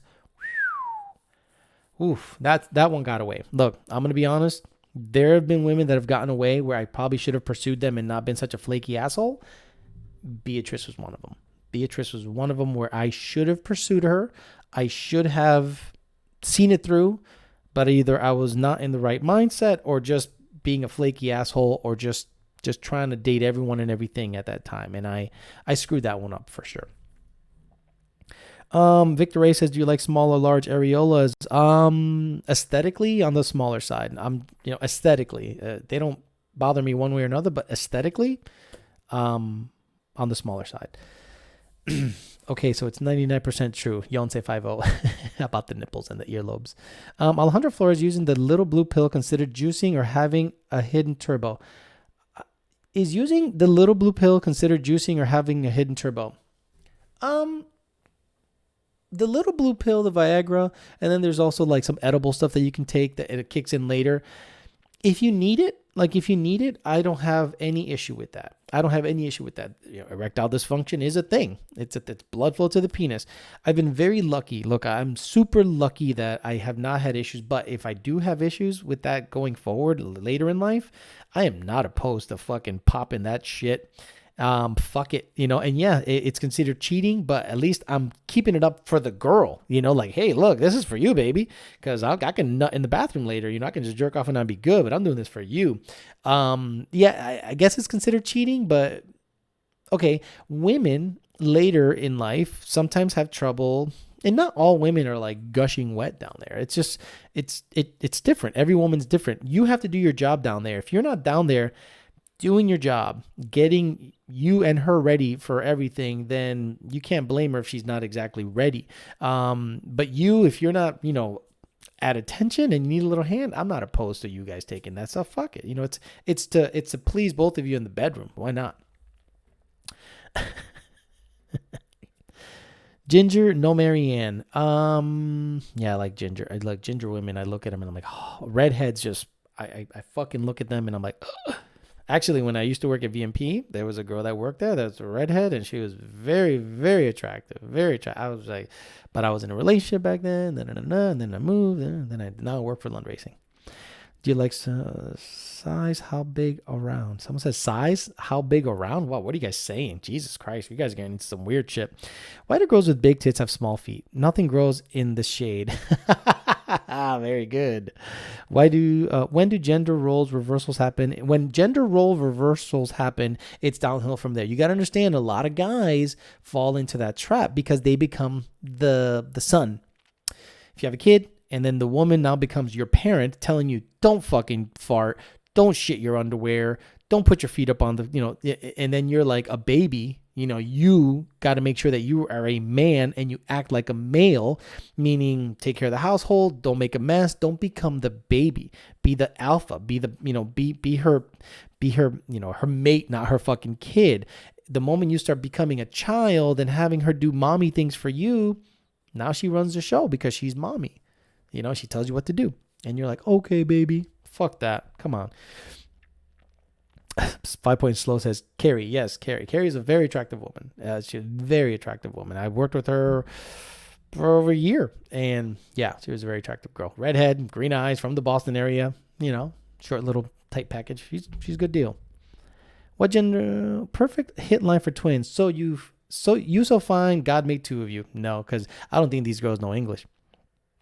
YouTube corrupt anti-free speech says, you should do a hidden camera stream in a shirt, front pocket, and cold approach girls. That would be so interesting. Like, it's live stream? No, I can probably make a video doing that. Hey, but then I'd have to blur their faces. And I'd have to go somewhere where I never will ever be seen again, like Miami or fucking somewhere way out of the way where there's a lot of girls. Actually, Orlando. In the Orlando area, there's a lot of colleges up there, and I could just be like, "Hey, you're very attractive. Can I get your number? I'm sorry to bother you. I just noticed you, and you're very pretty, and I don't want to bother you and make a scene. But are you single? And would you like to, maybe I can take you out sometime, and see. I can approach like 10 and see how many of them give me their number. That would be crazy, but I'd be doing it for the channel. Does it matter if they are into cars too? I'm okay with girls being into cars, and I'm okay with a girl that I'm dating taking interest in what I'm doing. What I'm not okay with, if it's a car girl, meaning she's hardcore into cars like I'm into cars, because that just becomes a clash, and then you're just working on her car the whole relationship. Redheads have the issue of they're hot or not, and there's no in between. You're not wrong, Alexander Cadell. DSM Fury says, amen. Loving the live stream, Alex. The youngsters need quality advice. Look, I've been through a lot. I've been in a 10-year relationship, and I've done good and bad things there, mostly good. And in my last relationship, I thought I was pretty ideal. I'm going to be honest with you. I thought I was pretty freaking ideal. I thought I did everything right. Sure, you make some mistakes along the way, but nothing detrimental to the relationship, and it still didn't work out. So it kind of threw you for a loop as to how should you act, right? How should you act? Well, going forward, I'm going to be myself, because in my previous relationship, I was very giving. I was very much, yeah, let's do that. Sure, that sounds great. Oh my God. And then inside I'm like, I don't want to do any of that, but I love the girl, so I'm going to do what she says or do what she asks just to see a smile on her face, because, that's what I wanted. And then what was happening to me in that relationship was I wasn't fulfilled. I wasn't happy. And, I would seek out what I wasn't getting in that relationship, not sex, just like an intellectual kind of thing, kind of like tell me I'm attractive and let's do other things and tell me get into cars and talk the same thing. So yeah, I'm sure I wasn't ideal in that sense, but in every other aspect, I thought I was pretty ideal and it still didn't work out. So going forward, I'm going to be myself. So if anyone ends up with me, they're going to end up with an unfiltered person, and it's going to be like a take it or not kind of situation, because I can totally be single for the rest of my life and just date. Just date. And where the cards fall, whatever. And I don't necessarily have to end up in a relationship. Have you ever had a girl try to get you to listen to the music she likes and it's literal trash? Major turnoff. Oh my God. So okay, I went to a concert. Oh, fuck. I don't know the name of the band. Guys, I went to a concert. I liked the girl so much, my ex. I went to this concert. It was the wackest shit I've ever heard. The wackest shit I've ever heard, man. The kind of music I listen to is hip-hop, R&B, late 90s hip-hop, 2000s hip-hop, modern hip-hop. I love alternative. I love 90s alternative. I do like some dubstep because it's bass-heavy music, some kind of dance stuff. I don't listen to top 40 because junk shit. Like, who the hell's Billie Eilish? I'm like, who the fuck is that? But, you know, I like a bunch of different type of music. So I went to this concert. Dude, it was such shit. It was such a shit-ass concert. And I honestly think the person liked the looks of the singer as opposed to the music. You know, the person liked the look and the story of the singer. You know, crackhead, got clean, had a kid, and it fixed him. Wow. I wonder if that was something that played into the her wanting a kid so bad. Interesting. Man, that dude was whack as fuck. His music was whack as fuck. Like, just whack shit. I wish I knew the name of the band. Lack of effort is unattractive. Yeah, 100%, Jack Mehoff. Super Albie says, that music thing, Kenny, I did tell them it sucks and they laugh and are still happy about it. I don't know what that means. TMS Production says, awesome job with both channels, Alex. I'm in an awesome relationship with my fiance. We both like sitting down and watching your dating videos for the funny stories. See, I know a lot of couples that watch my channel for the sheer fascination of what it's like to be a single guy out there. And I'm sure your fiance, TMS Productions, looks at you and goes, girls do that? I can't believe girls do that. Why the fuck do they do that? Or they say, oh, I got a friend that's a hot fucking mess and she cheats on her husband. Oh my God. The last girl I went on a date with, she was telling me all this shit about how a girlfriend of hers cheats on her husband like constantly. So that kind of solidified my thing of like, not all men are dogs. I've seen women be dogs. I've seen dudes be dogs. And they're like, look, I want to stay married. But I want that side dick. I'm looking for that side booty. And if men like, man, I love my wife. She does everything great. But every once in a while, I want to get some, hear a different sound when I'm in there, have a different feeling. And now you're a dog. It's crazy. Kenny McCormick says, you're literally nailing that shit on the head. Very good. I will not watch. Look, if I go out with a girl and she makes me go to a country concert, there's going to be a problem. Country music to me, it's such shit. I don't get it. I'll never get it. It's simple, and not that I'm like this complicated human being, but I'm not simple like that to like be into country music. Oh, do you listen to Jason Aldean? I'm like, yes, he's awful. They're all awful. Sorry. Alexander Cadell, can you be my sugar daddy? On these dating apps, they're 50 to 60% are women trying to look for a sugar daddy. They match with you and you're like, man, she looks really good. What the fuck she want? Oh, I want money. Fuck out of here. I ain't got no money. It's in the car. Oh, Nickel White, S550. Who naked yet? I don't know what we're talking about. Who naked yet? This isn't a channel to get naked on. What do you mean by alternative? I thought you would like 80s music like Dust in the Wind. No. Alternative like, see, I was a 80s, 90s kid. So I love Stone Temple Pilots when they came out, Nine Inch Nails, Rage Against the Machine with both the Rocha guy and then the other guy that hung himself. What's his name? Chris Cornell. Fucking great singer.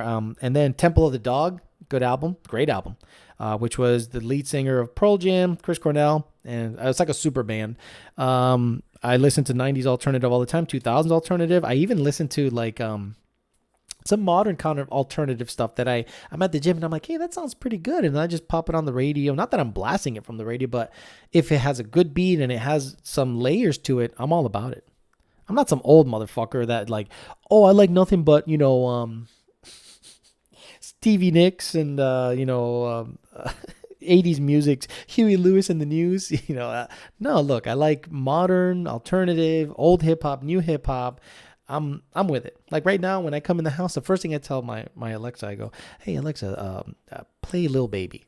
And boom, she just plays all his songs. And then it goes to the Baby. And then it goes to Future, Drake, all that crap. 92 Cod Man says, what's the most messed up blind date you've ever been on? Possibly off a dating site or set up from a friend. Messed up? Let me think about that. I got time. Oh, man. Messed up date.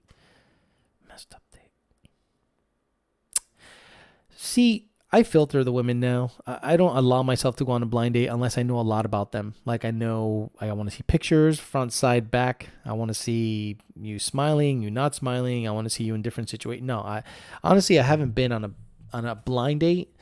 And I haven't been on a really, really bad date that went really badly because now I'm filtering the shit out of them. I am filtering the shit out of them. So no, honestly, nothing bad. Rob Zombie, I don't really like. Nickel White, I mean, it's just kind of like it's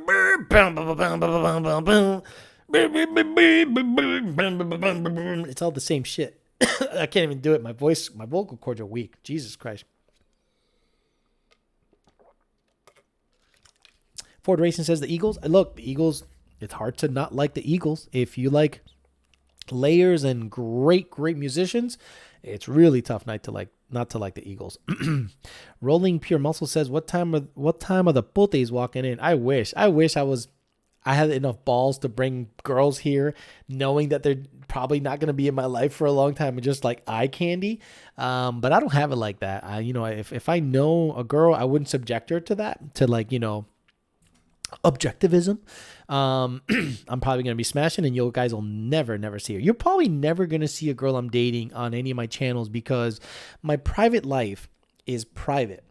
And that's funny because my previous relationship, one of her complaints was that I didn't own her on social media. And I'm like, who gives a shit about social media? Like, you need me to be Facebook official with you in order for you to feel validated that we're in a relationship? She's like, no, you're not, the other women out there are probably hitting you up. I'm like, women will hit me up even if I'm with the girl or not. If my status says in a relationship, they'll still hit me up if they want to get some of this bicho. The status doesn't do a goddamn thing. I was actually protecting her from some of you stupid motherfuckers because guess what happens when you see a guy get with a girl and she looks real good? You guys are going to be liking her pictures, following her along, laughing. Oh, your wheels look so good. And she gets American Muscle repops. And you're like, wow, great selection. She gets Raxium lights, killer lights. And she's just some hot chick. Some car dude you are following is banging at the moment. I wasn't about to subject her to that bullshit. Journey's good stuff. Even with the new Filipino guy, that was actually pretty funny. He sounds really good. Can we get a spin around view of what? Of me? Future is mumble rap and you can't understand what he says. I don't care about it because he is not a rapper. He's not a lyricist. You gotta understand, like Lil Jon was a party guy. It was like bounce music. He was just, yeah, bam, bam, bam, yeah. And you were like, wow, that guy wasn't saying shit. Future is the same way. He talks trap stuff. He talks street stuff, and the beats are pretty hard. And that's what the streets listen to, and that's what's hot right now. I don't think it's the best shit ever. I can't sing along to it, but I listen to it. Hey, now Pornhub is giving you $3,000 a week for amateur videos. Wow. Didn't even know that was a thing. First girlfriend story. I'll get that another time. 3 Valve Eric. My first girlfriend. Well, there's no story. I mean, it was my 10-year relationship. I'll talk about that some other time. Look, we have plenty of time to do plenty of live streams, plenty of video. I can make that my next video, and I could talk about what went wrong in that relationship and what I probably should have done in hindsight, because hindsight is always 20/20, right? In your first relationship, you look back and you go, man, if I did this or if that did that would have worked out. But there was a lot of flaws. We were both flawed back in the day, so it wouldn't have worked out regardless, because I would have been just faking it. Actually, I was more real with her than I was with my second relationship, meaning she knew exactly who I was. This is what's up. The second one, I was filtered. I was very giving, and it didn't work out in the end. Kenny McCormick says, being in a relationship is a look at me situation for some people. Fucking embarrassing. It's true. Hey now, Pornhub is giving. Okay, already got that. Dude's driving in panel vans because Alex showed us his lady. I'm telling you, dude, if you start putting out there, look at my girl, look at her ass. Like, I know a guy on Instagram right now, and he's always putting his girl up in crazy poses, and she's looking real good. And I'm just like, dude, I would never do that to my girl. Put her out there like that. Yeah, you're proud of what you're banging at the moment, but now she likes the attention, and she's going to get the guys sliding up in her DMs, and you're just looking for reasons for her to break up with you. You're giving guys reasons for her to break up with you. You're giving her the attention. Some other better looking guy who probably got more money and a faster car is going to hit on her. She's going to go, I might want to suck on that bitch for the next couple of years. And now you're out of girlfriend. I've seen it happen a couple of times where guys have this beautiful, gorgeous girlfriend, and she's bending over somewhere, and they look at her ass, and and then she's fucking another dude a year later. Seen it so many times. What about Kanye? Kanye is very good, man. As a producer, Kanye's music, you might think he's a psychopath. His shit has so many layers, and it's done well that it's hard to ignore. And I don't bump it. I don't like play the whole album, but his shit bumps, and it's good, and it's got layers, and it's got meaning, and it's got double entendres. Good music. I love it. Any chicks complain about your cars? Yeah. My last girlfriend didn't like my black car when it became a drag car. She liked it when it was stock because we'd take turns in it, get off and off ramp, take a nice long turn, and she was all about that. Once it became a drag car and it stank and it had kirky seats, she was like, "Fuck this car," and I'm like, "Sorry, I'm happy though." An ass that can clap is the best ass. That's a big ass. But yes, it is the best ass. The best ass. What about the girl that sucked your blank and it was hurting? Yeah, that was her. I already talked about that. She wasn't sucking on it. She was tugging on it, and she basically, I was on top making out with it, and she grabbed it. She went, like she grabbed it like really hard and peeled back, and it shit ripped. Oh, God damn it. It took a month to recover from that. Like a month for my junk to be like, okay, it's because I'm telling you, you pee at her and everything. I was like, she ripped skin. I could not believe. I wanted to punch her in the fucking face. I was like, what are you doing? What do you think you're doing? Psycho. Alex Cadell says, next date, show up in the Fairmont and record the reaction when you pick it up. And if it works, then pick her up in the 15 or 19. Alex, you're not wrong. I've thought of doing that just to be a fucking shithead, just to go, let me see what she's all about. I'm going to say, look, man, I don't got much going on. I'm just kind of like a guy struggling, and, but I like you, and I could take you out somewhere, and my car is not that great. It's kind of a piece of junk. It doesn't have AC. The windows don't roll down. But if you're down, I'll take you out, pick you up. And if she's like, ew, fuck you, I ain't going to be, I'm like, right, you ain't the right one. You know what, Alex? Not a bad idea. And I might film that. I can set up some GoPros strategically and pick her up and see what her reaction is. I can open the door and pull the swing up bar and go, there you go, and see what her reaction would be. McLovin11 says, after being in a multi-year relationship, did you instantly look for a new piece of ass, or did you deal with and feel burnt out and not pursue any girls for a while? So McLovin, good question. I felt awful. I felt, you know what? Why not be honest? If there is such a feeling as a broken heart, like pain here, I had constant pain like here for For months, I would just like think about the situation, think about my situation, because guys, I had to start from scratch. When that relationship was over, I was effectively homeless.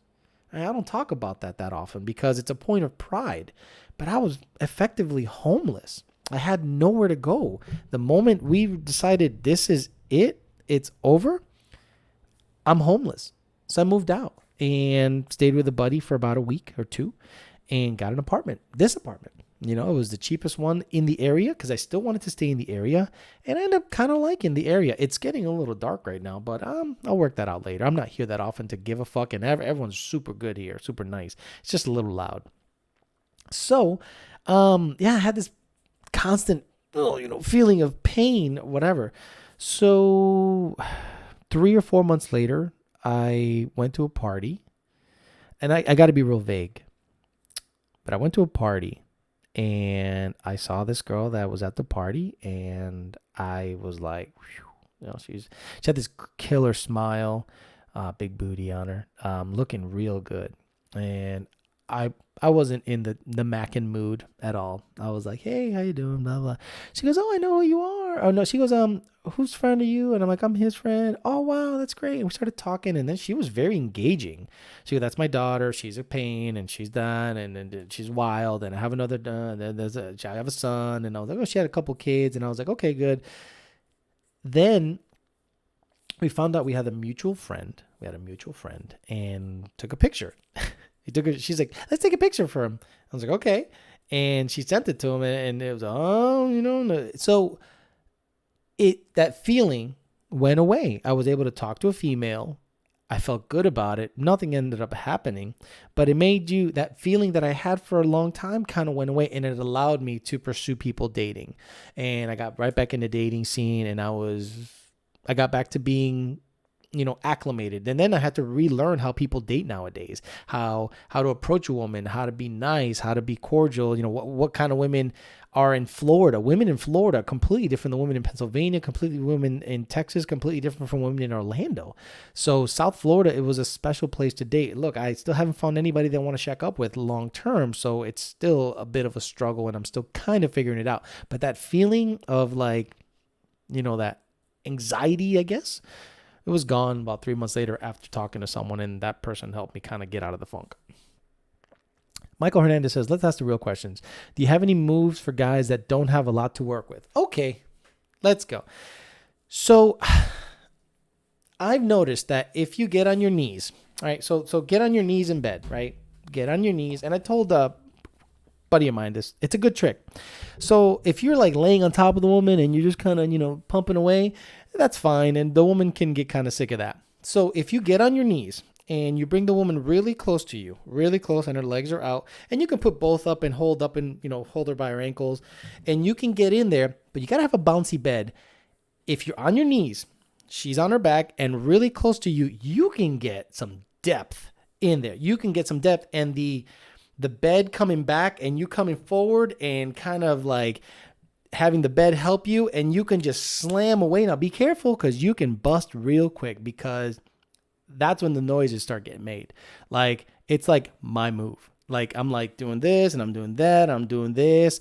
And then I go to that move, and that's when they're just like, oh yeah, that's when, if they're going to have an orgasm, that's when they're going to have it. And if they're going to be loud, that's when they're going to be loud. But I have another move.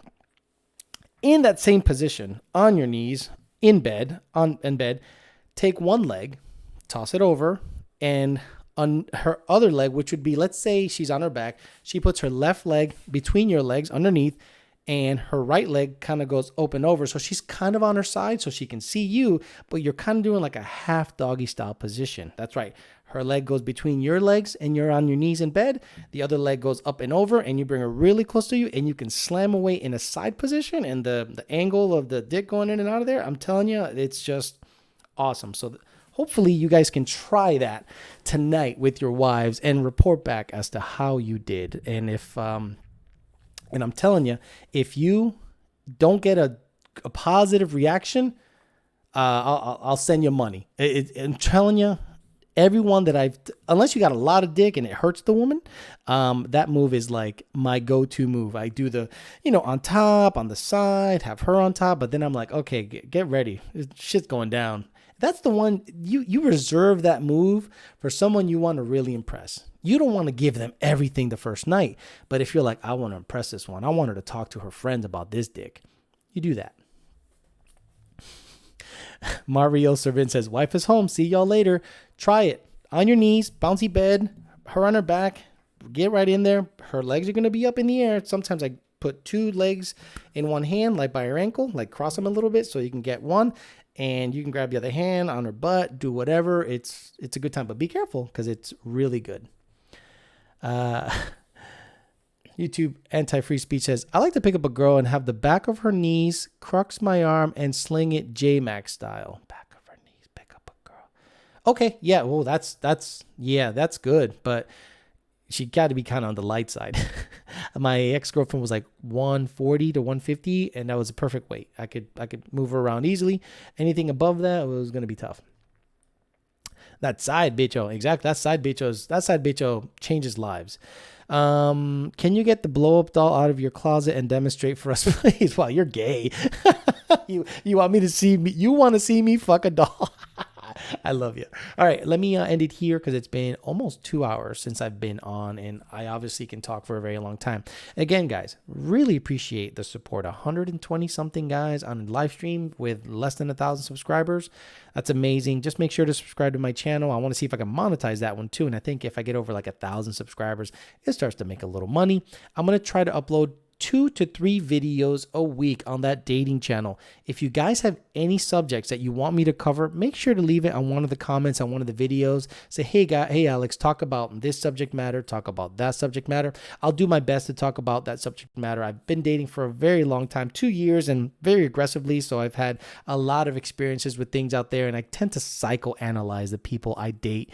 And since I'm not really looking to be in a relationship anytime soon, I'll be dating a lot more and probably giving you a lot more stories and a lot more situational things that happened to me along the way. So if you guys don't catch me here, catch me at Yard House at Palm Beach Gardens. I'm out of here. Talk to you later.